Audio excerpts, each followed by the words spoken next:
The post talks about how heat acclimation is one of the most underutilized. 10 days of training in high heat can expand plasma volume, bump up maximal cardiac output, and improve VO2 max, lactate threshold, and time trial performance in all conditions. Yes, it's true. No disagreement there. But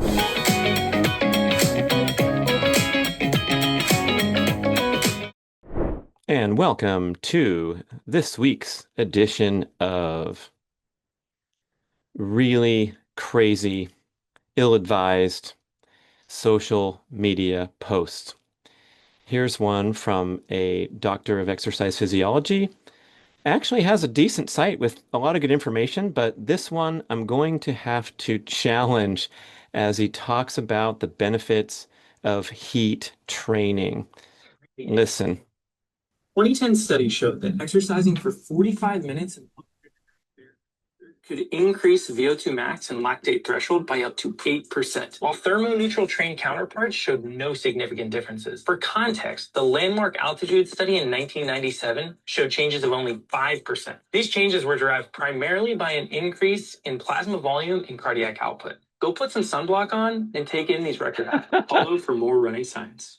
Heat training really is poor Let's management. hear the first part again. 2010 study showed that exercising for 45 minutes in 100-degree Fahrenheit weather could increase VO2 max and lactate threshold by up to 8%.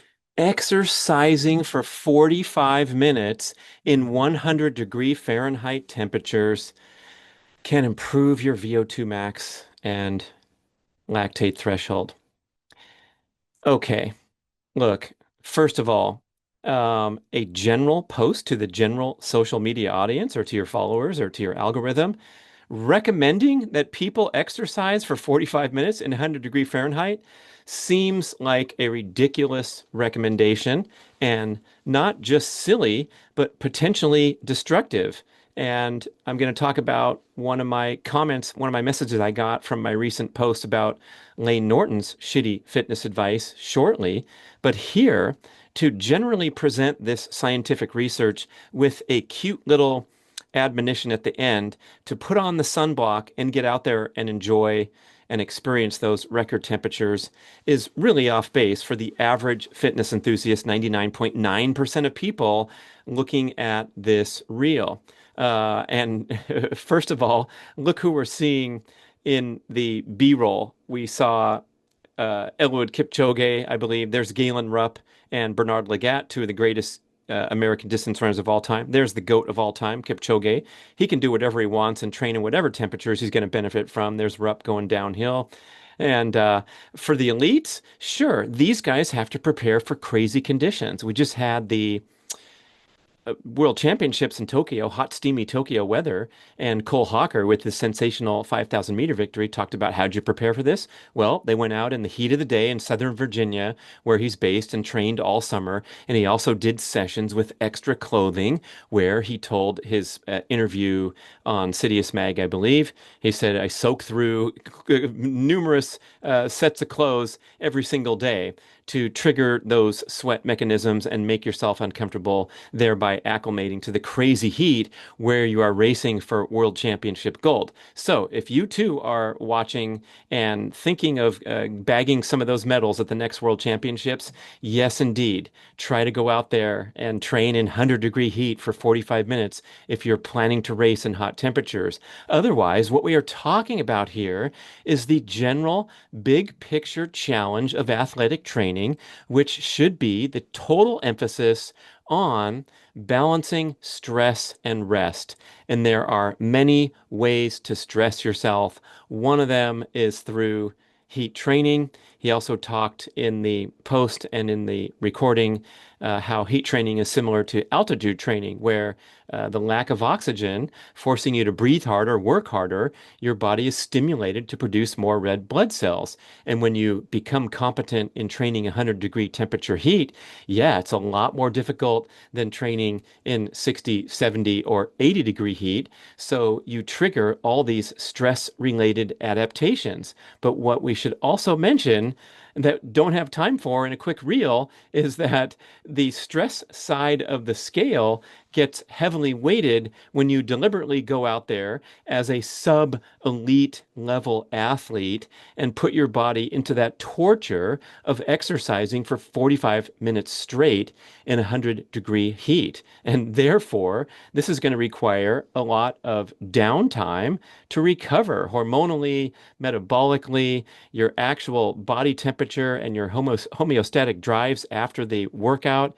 It's going to take a while, and it's going to be excessively stressful to the extent that if this is your pattern that you watch a reel and then go out there and delay your morning run in the hot temperature months from your usual 6:30 a.m. till 2 p.m. in the name of improving your VO2 max by 8%, look, this is a recipe for breakdown, burnout, illness, and injury, which is the number one challenge for the average recreational runner.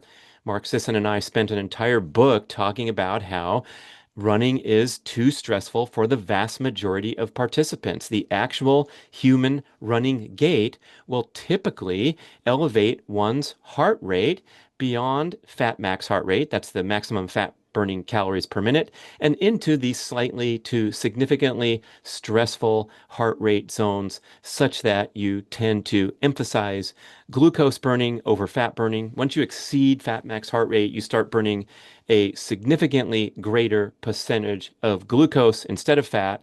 And this is a characteristic of a more stressful workout rather than a stimulating, rejuvenating session where you're in those comfortable fat burning zones. Uh, what does heat do to your training heart rate? It skyrockets your training heart rate. So the recommendation to exercise 45 minutes in 100-degree heat for almost everyone watching means that you're going to change from a typical jog to a walk, and not even a brisk walk, perhaps a medium walk or a slow walk, in order to maintain an appropriate heart rate to call it an aerobic stimulation, proper aerobic stimulation training session. So let's factor in everything rather than citing science again, I think in the wrong way, to say, hey, training adaptations are observed when athletes train in extreme heat. The post talks about how heat acclimation is one of the most underutilized. 10 days of training in high heat can expand plasma volume, bump up maximal cardiac output, and improve VO2 max, lactate threshold, and time trial performance in all conditions. Yes, it's true. No disagreement there. But we have to add to the sentence, if you can survive 10 days of training in high heat, or you can fill in high elevation. When I was a teenage runner, high school, college, they had these running camps up in the mountains where you'd go for 1, 2, or 3 weeks and just put the hammer down.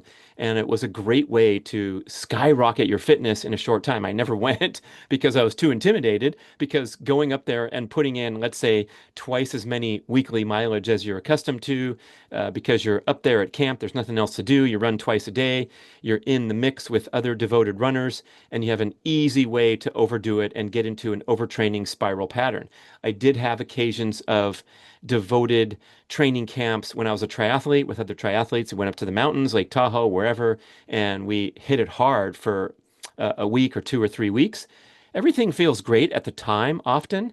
And then when you spin out of devoted Rocky Balboa training camp, that's when you sometimes have to pick up the pieces in the form of recovering from overtraining or injuries or inflammation patterns that lead to injuries. And this is in a great way to go and push yourself and overdo it. So my comment back, this is a really stupid post. I'm sorry I was so mean. The reply said maybe, which was pretty credible. So next time I'll be a little softer with my words. Although, as I remind you, before I publish my 1 hour long takedown of Layne Norton's bullshit advice, I did direct message him and say, look, man, this is what do you have to say for this? Because I think it's terrible. Didn't answer me. So I put the hammer down, and that'll be my mode going forward. I wonder if you can get sued when people end up in the ER after exercising in 100-degree heat for 45 minutes. Not joking there, really. And then I say stress is stress. You have to manage it carefully. Exercise in 100 plus might be necessary for the athletes in the real training for gold medals, but in real life, I'm not sure this is a good idea. Okay, I ended kind of polite there. I talked about Layne Norton, so let's jump over to remind you of the Instagram post that I did about him going for those uh, heavy weightlifting sessions and talking about how he was feeling so terrible in training. But his philosophy is to push through, and he compared training to the stock market. Just keep investing no matter how you feel. Astute investors, the recommendation is to keep investing through the market ups and downs because you're going for that long-term payoff. So that's very sound investment advice.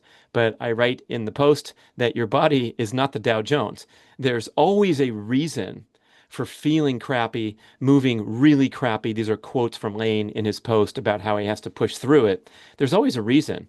And the main two reasons for poor performance in workouts are one, overtraining, and two, detraining. Detraining is pretty obvious to identify, right?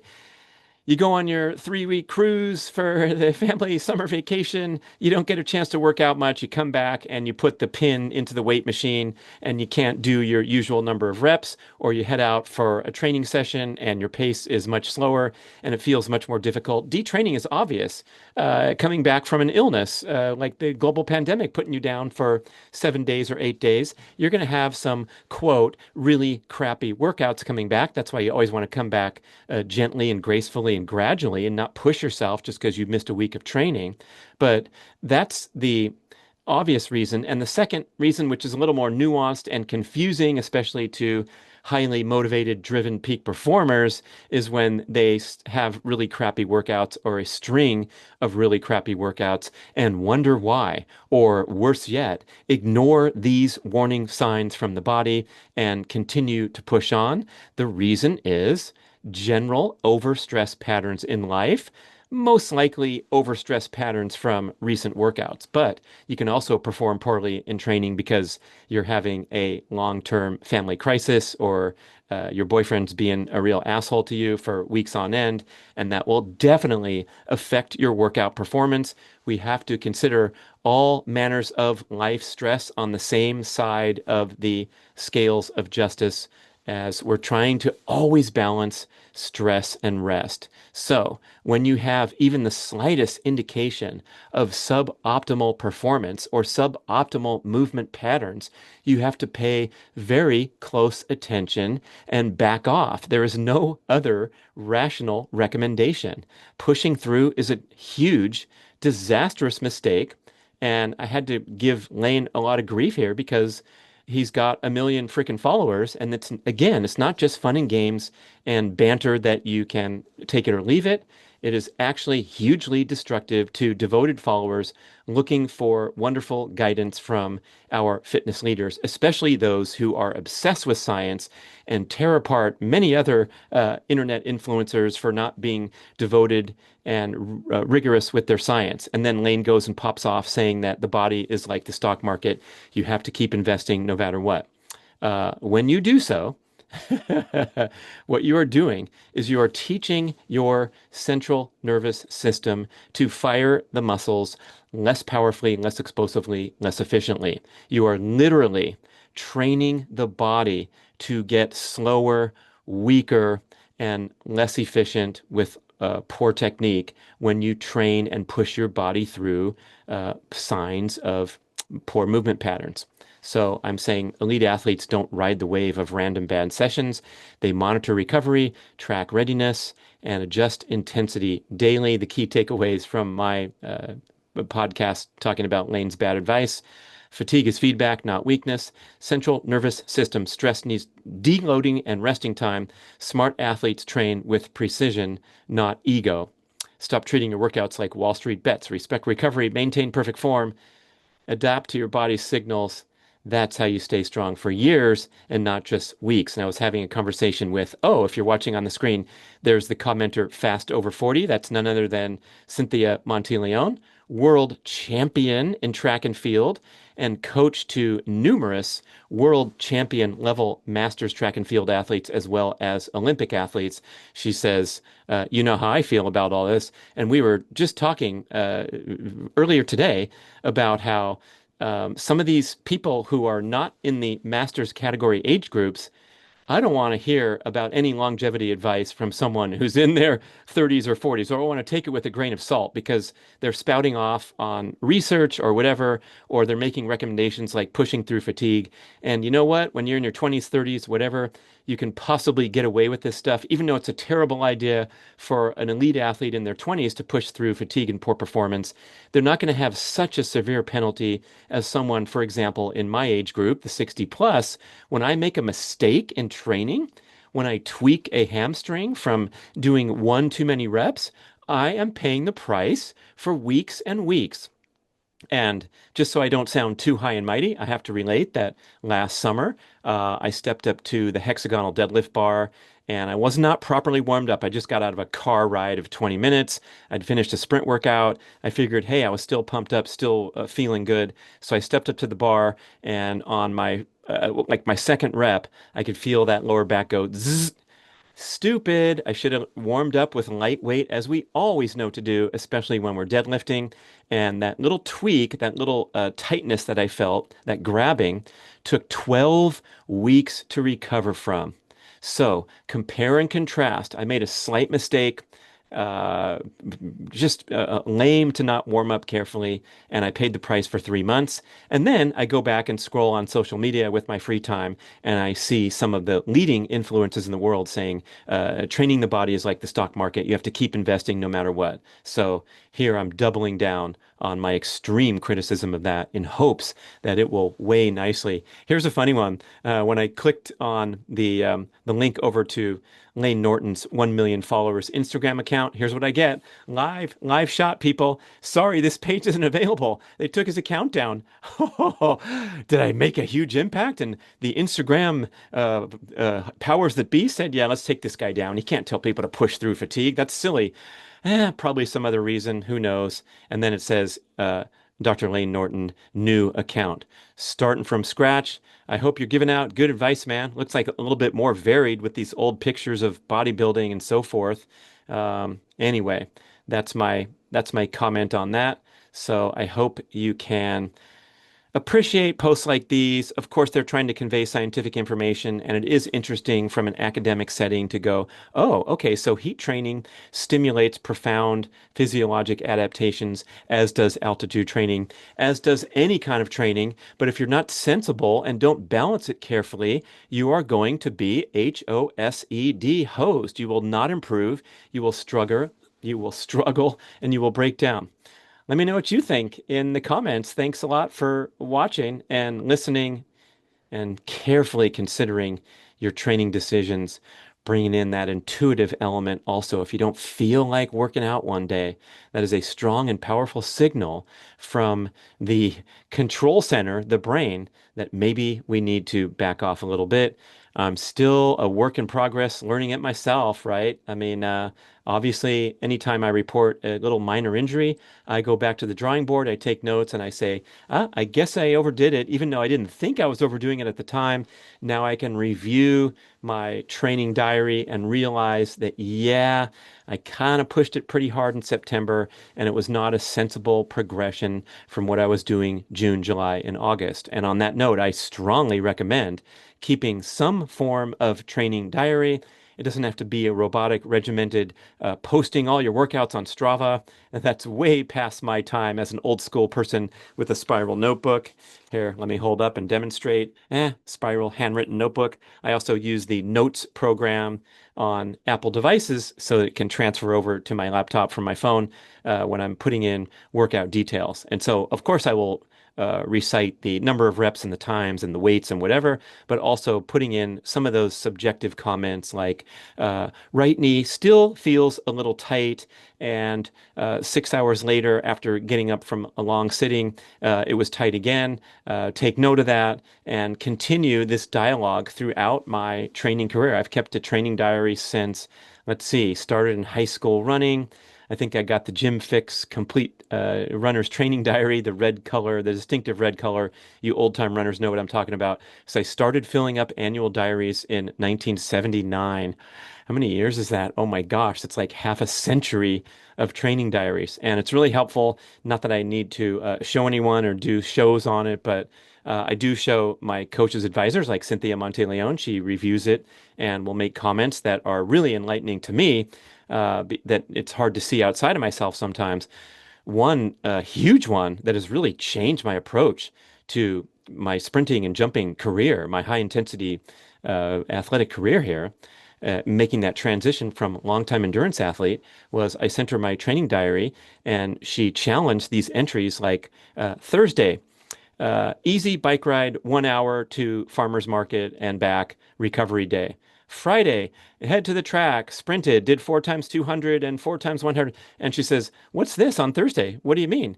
And I said, "Oh, yeah, my recovery day." She goes, "That's not recovery for a sprinter. A sprinter has to recover those tendons with complete rest rather than an endurance mentality, an endurance athlete mentality that your easy day, your recovery day is an easy spin of the pedals on the bicycle." Now, I want to explain that if you do something that is comfortably paced enough, you can put it into the category of movement, and the more movement we get, the better. It will indeed help recover from, let's say, high intensity activity like basketball games or heavy duty weight training sessions or sprint workouts. So heading out for a leisurely walk around the block would be my ideal protocol as a sprinter and a high jumper to recover. And indeed, take a lot of days where I'm just sitting around and not working my heart and not working my muscles and not doing anything to my tendons except resting them. And that was a huge breakthrough, requiring a change in philosophy from my long time, highly programmed endurance mindset that a recovery day, you got to get out there and put in some time, put in some energy, put in some hours at low intensity to build that endurance base. So huge distinction between endurance athletes where they always have that obligation to keep that aerobic system going with low intensity recovery days versus a true recovery day for a high intensity power athlete, which can actually entail sitting around and resting. I really appreciate that insight from Cynthia. That's why I'm sharing it with you, especially if your goals tend in the area of high intensity anaerobic power, sprinting, strength training. And if you don't have any distinct athletic goals, look, we want to build competency on all levels of fitness, especially if the main goal is longevity. And so that's that aerobic competency as well as preserving muscular strength and power, and also sprint competency as we age, with the emphasis and the priority being on doing that high intensity exercise because it's often neglected, especially by people in the older age groups with general fitness goals. They're really good about getting out the door and walking every day or going to the gym and getting on the stairs and watching CNN for 45 minutes and going home, or even doing an aerobic based group exercise class with the bars or the steps or the spinning bikes. But a huge neglect is in the area of explosive high intensity exercise. And as we know from exercise physiology, the anaerobic system responds to high intensity, low frequency, and extensive rest, the opposite of how the aerobic system responds: high volume, high frequency, and low intensity. So, a note for all of us: get out there, perform some sprint workouts. You can even do those in the heat. I did an Instagram post saying, "Hey, it's almost 100 here, and I don't care because my efforts are only 20 seconds. I'm not getting into this huge thermoregulatory stress as recommended in the post to go exercise for 45 minutes continuous in the heat." Huge difference from going out there and busting out when it's nice and warm and your muscles are warm and you're done before you get the brain overheated and the muscles and the whole cardiovascular system. So there you have it. Thanks for watching. I hope you enjoy those tips and look forward to engaging on the comments. I hope you enjoyed this video and will hit like and subscribe below. You can visit bradkearns.com for show notes, timestamps, and helpful links. Comment on the video. We read them all. You can also email us, podcast@bradventures.com. I love to connect. And the best way to support this channel is to check out the finest quality performance nutrition supplements in the world at bradnutrition.com or at the B.rad store on Amazon.